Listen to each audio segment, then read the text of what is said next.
दोस्तों, कैसे हैं? आई होप आप लोग बहुत अच्छे होंगे। मैं सुचित्रा। मैंने काफ़ी दिनों से आप लोगों के साथ वीडियो शेयर नहीं किए हैं और काफ़ी डिमांड भी आ रही थी। आप लोगों ने जो प्रीवियस केवीएस की जो सीरीज़ थी, मैंने स्टडी ब्लॉग शेयर किए थे, उस पर काफ़ी अच्छा रिस्पांस दिया है और काफ़ी कमेंट आ रहे थे कि हमारा सीटेट का एग्ज़ाम है, उससे रिलेटेड आप वीडियो बनाइए और हमें आपकी वीडियो देख के बहुत ही मोटिवेशन मिलता है। सीटेट से रिलेटेड मैं अभी ब्लॉग तो नहीं ला पाई हूँ आप लोग के लिए, लेकिन कुछ स्ट्रैटेजी जिसके अकॉर्डिंग मैंने अपना सीटेट का एग्ज़ाम फर्स्ट अटैम्प्ट में क्लियर किया था और विदाउट एनी कोचिंग, और मैंने कहीं से भी कोई भी पेड कोर्स नहीं परचेज़ किया था और मैंने अपना सीटेट का एग्ज़ाम सेल्फ स्टडी करके क्लियर किया था। तो सीटेट के एग्ज़ाम के लिए मैं आपको कुछ स्ट्रैटेजी टिप्स देती हूँ कि आप कैसे अपना सीटेट का एग्ज़ाम क्लियर कर पाएंगे, और उससे रिलेटेड मैं आगे वीडियो भी पोस्ट करूँगी। मेरा फ़िलहाल सीटेट एग्ज़ाम क्लियर है, इसीलिए मैं इस बार भी सीटेट का एग्ज़ाम अप्लाई नहीं कर रही हूँ। मेरा यूपी टेट का भी एग्ज़ाम दोनों पेपर क्लियर है, तो मैंने वो भी paper without any coaching, without any paid course मैंने प्रिपेयर करके और दोनों क्वालिफाई किए हैं। तो मैं अपनी स्ट्रैटेजी आप लोगों के साथ शेयर करूँगी कि मैंने कैसे उनको क्रैक किया है, और आप लोगों के लिए आई होप हेल्पफुल भी रहेगा। और जैसे कि मेरे जैसी हाउसवाइफ हैं और जो वर्किंग भी हैं, उनके लिए भी बहुत ही हेल्पफुल रहेगा कि किस तरीके से आप सीटेट के एग्ज़ाम क्वालिफाई कर सकते हैं। तो सीटेट का एग्ज़ाम बहुत ही अहम भूमिका रखता है जो टीचिंग एस्पिरेंट हैं उनके लिए। तो सीटेट के एग्ज़ाम के लिए बेसिक में कुछ बातें करूँगी, फिर मैं बताऊँगी कि किस तरीके से मैंने एग्ज़ाम को क्रैक किया था। मैंने बहुत ही कम टाइम में एग्ज़ाम क्रैक किया था, और यूपी टेट का भी एग्ज़ाम मैंने बहुत ही कम टाइम में प्रिपेयर करके क्रैक किया था। इवन मैंने तो सिर्फ 10 डे ही स्टडी की थी और मेरा एग्ज़ाम क्लियर हो गया था, क्योंकि मुझे उसमें से सिर्फ 2 सब्जेक्ट पढ़ने थे, लेकिन आप लोग को पूरे 5 के 5 सब्जेक्ट पढ़ने होंगे। तो जिसकी भी जैसी भी स्ट्रैटेजी है, तो उसके अकॉर्डिंग मैं आप लोग को सब कुछ बताऊँगी, और मैं अपने अकॉर्डिंग आप लोग की प्रिपरेशन कराऊंगी। जिनको भी मेरे वीडियो देख के मोटिवेशन फील होता है और बहुत मतलब प्रोत्साहन मिलता है कि आगे स्टडी करने के लिए, तो उनको मैं उनका बहुत ही आभार व्यक्त करती हूँ कि मैं उनके इस लायक बनती हूँ कि मैं उनको मोटिवेट कर पा रही हूँ। तो मुझे बहुत अच्छा लगता है, और काफ़ी दिनों से वीडियो नहीं आ रही थी, उसके पीछे मुझे मेरे कुछ हेल्थ इश्यूज़, और मेरे अभी स्कूल खुले हुए थे तो मेरे स्कूल बंद हो गए हैं अब, तो मैं अभी घर पर ही हूँ, ओनली सिर्फ होम ट्यूशन दे रही हूँ। तो मैंने सोचा क्यों ना आप लोग के सीटेट के एग्ज़ाम की मैं प्रिपरेशन करा दूँ, जो कि जुलाई में कंडक्ट होगा। तो सीटेट के एग्ज़ाम के लिए सबसे पहले बात कर लेते हैं 3 चीज़ों की। 3 चीज़ों में सबसे पहला इम्पॉर्टेंट है कि सिलेबस, आपको सीटेट का जो भी सिलेबस है किस तरीके से प्रिपेयर करना है। दूसरी बात करती हूँ मैं आपको टेस्ट सीरीज, स्पीड टेस्ट आपको देना है, कहाँ से देना है, कैसे देना है। और थर्ड पॉइंट में बात करती हूँ प्रीवियस ईयर क्वेश्चन, क्योंकि प्रीवियस ईयर क्वेश्चन रिपीट होते हैं। ये तीनों महत्वपूर्ण बातें हैं और इन्हीं को ध्यान रखते हैं हम सीटेट की प्रिपरेशन करेंगे। तो सिलेबस की बात कर लेते हैं। सबसे पहले सिलेबस में 5 सब्जेक्ट होते हैं: Hindi, English, math, EVS and CDP.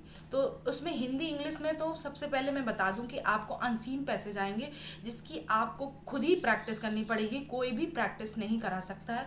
Hindi में आपको रीड करके आपको पैसेज के आंसर्स देने होंगे, और बहुत टफ पैसेज नहीं आते हैं हम मेरे अकॉर्डिंग, और आप आराम से उसको हैंडल कर पाएंगे। थोड़ी सी आप प्रैक्टिस करते रहिए, और डेली एक अनसीन पैसेज आप प्रैक्टिस करेंगे तो भी आपका पैसेज में आपको कोई प्रॉब्लम नहीं होगी।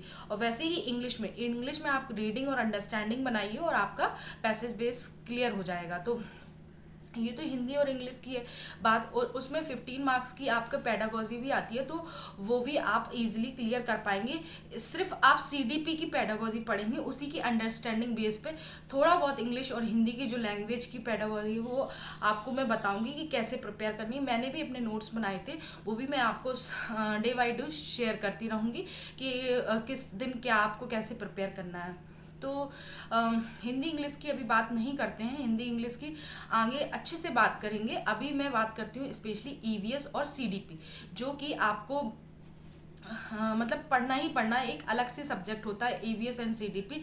ईवीएस तो फिर भी आपको थोड़ा बहुत साइंस से रिलेटेड, और थोड़ा बहुत कुछ क्वेश्चन ऐसे होते हैं कि जो बेसिक होते हैं, जो आप इजीली पिक कर पाओगे उनके आंसर। बट सीडीपी एक ऐसा सब्जेक्ट है जो आपको बिना पढ़े नहीं आएगा, और उसमें पेडागोजी जो 15 मार्क्स की, इस सब्जेक्ट में 15 मार्क्स की पेडागोजी आती है, तो उसके लिए भी आपको स्पेशली अच्छे से पढ़ना पड़ेगा।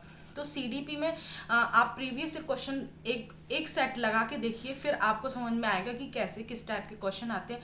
सबसे पहली बात, हम लोगों को मेन जो टॉपिक हैं उनको कवर अप करना है, उन्हीं से क्वेश्चन रिपीट होते हैं। और आप जब भी प्रीवियस ईयर पेपर उठा के देखेंगे, बहुत सारे क्वेश्चन रिपीट भी होते हैं, और साथ ही कुछ मेन टॉपिक्स हैं उन पे बहुत ज़्यादा क्वेश्चन आते हैं, और वही क्वेश्चन आपको अपने स्ट्रॉन्ग बनाने हैं, जिनसे आप डायरेक्टली आंसर पिक कर पाएँ और आप अपना अच्छा स्कोर भी कर पाएँ। फिलहाल तो जो सीडीपी का जो सिलेबस है वो मैं आप लोग के साथ शेयर भी करूंगी। और ईवीएस की रही बात, ईवीएस की, तो ईवीएस की मैंने कैसे प्रिपरेशन करी थी, मैंने सिर्फ हिमांशी मैम लेट्स लर्न से उनके जो क्लासेस थी उनको प्रिपेयर किया था। एनसीईआरटी बेस्ड उन्होंने प्लेलिस्ट शेयर की हुई है, उससे मैंने पूरे नोट्स बनाए थे और मैंने उसी को पढ़ा था। उसी से मेरे शायद 27 या 30 मार्क्स के अराउंड थे, मुझे याद नहीं एग्जैक्टली, ऐसे कुछ मार्क्स थे मेरे, मतलब मेरे मार्क्स अच्छे थे।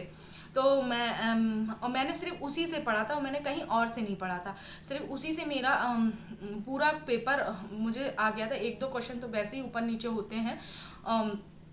तो आप ईवीएस और सीडीपी की प्रिपरेशन मैं आप लोग की अभी कराऊंगी। विद इन 1 वीक मैं आपको सीडीपी और ईवीएस की प्रिपरेशन कोशिश करूंगी कि करा दूं। और मैं आप लोग के साथ अपनी स्ट्रैटेजी भी शेयर करूंगी कि मैंने कैसे प्रिपरेशन की थी। मैंने सिर्फ अप्रॉक्स मैंने सीडीपी और ईवीएस को मैंने 15 डेज में उसके नोट्स प्रिपेयर किए। और जब मेरा एग्ज़ाम था उस टाइम मेरा बैंक का मेंस का एग्ज़ाम लगा हुआ था, तो मैंने इवन अच्छे से रिवाइज भी नहीं कर पाया था। जब मैंने वो 15 डेज और 20 डेज में उसको नोट्स बनाए थे, तभी मैंने उसको बहुत अच्छे से रीड आउट किया था एंड उसके नोट्स बनाए थे। तो उसी टाइम पे मेरा सीडीपी एंड ईवीएस बहुत अच्छे से प्रिपेयर हो गया था। तो जब मेरा एग्ज़ाम लगा हुआ था तो वो मेरे की पॉइंट्स मुझे याद थे, तो मैंने उसको पेपर में ईजिली मैं उनको सॉल्व कर पाई, और जिससे मेरा एग्ज़ाम क्लियर हो पाया। तो मैं सारी स्ट्रैटेजी आपको शेयर करूँगी। सो आप लोग बिल्कुल चिंतित नहीं रहिए, मैं आप लोग के साथ हूँ। और जिनको मेरा वीडियो देख के ज़रा भी मोटिवेशन फील होता है सीटेट के लिए प्रिपरेशन करनी है, मैं अब डेली टू डेली आप लोग को अपडेट देती रहूँगी कि क्या किस तरीके से आप प्रिपेयर करिए। और आई होप ये मेरा वीडियो आप लोग को अच्छा लगा हो। Thank you for watching, take care and bye bye.